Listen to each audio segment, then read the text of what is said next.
भी अपडेट्स के बारे में आपसे लेते रहेंगे, लेकिन हम पाकिस्तान का रुख कर लेते हैं। पाकिस्तान से इस वक्त की बड़ी खबर आ रही है। विद्रोहियों ने एक बार फिर से जाफर एक्सप्रेस को निशाना बनाया है।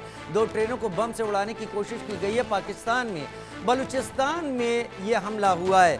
हमले से भारी नुकसान की खबर कही जा रही है और इस बार भारी नुकसान की बात है तो यकीनन बलूचिस्तान की आज़ादी के लिए Baloch liberation army, Baloch liberation front और बलूच रिपब्लिकन गार्ड्स ये लगातार इस वक्त लगे हुए हैं पिछले कई दिनों से। अजय, किस संगठन का हाथ है इस घटनाक्रम के पीछे और अब तक क्या जानकारी निकलकर सामने आ रही है? जाफर एक्सप्रेस, अब तो ऐसा लगता है कि जाफर एक्सप्रेस पर आए दिन अटैक होते ही रहते हैं, इतनी सुरक्षा के बाद भी।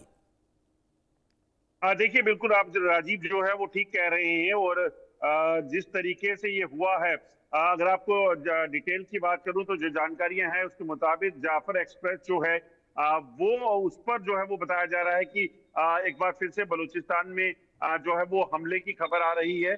जो जानकारी है, 2 बैक टू बैक हमले जो है वो देखे गए हैं बलूचिस्तान में, जिसमें अभी तक जो जानकारी है 13 पाकिस्तानी जो सैनिक हैं वो मारे गए हैं। 2 अलग अलग जो हमले हुए हैं उसमें एक पंजगुर इलाका पड़ता है जहां पर हमला हुआ है, जबकि एक जहरी खुजदार जो पाकिस्तान के बलूचिस्तान में आता है वहां पर ये 2 हमले हुए हैं। और लगातार हुए हमलों में जो है वो पाकिस्तान की तरफ ज्यादा से ज्यादा नुकसान किया जाए सुरक्षा बलों का, उसकी एक कोशिश की गई है।